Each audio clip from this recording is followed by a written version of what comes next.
Ben Şahinaz Uca Atilla'nın anasıyım. 8 yıldır kayıptır, hiç haber almamışım var mı yok. Barış da oldu. Yolun da açıldılar.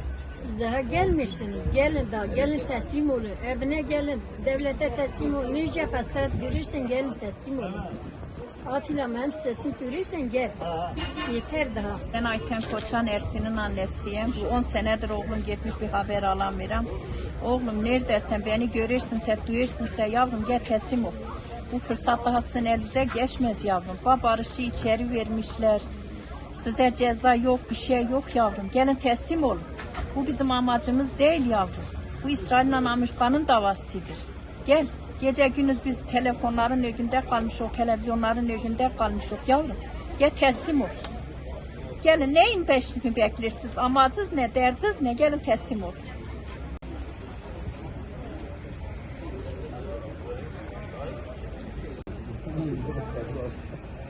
Not too good thing.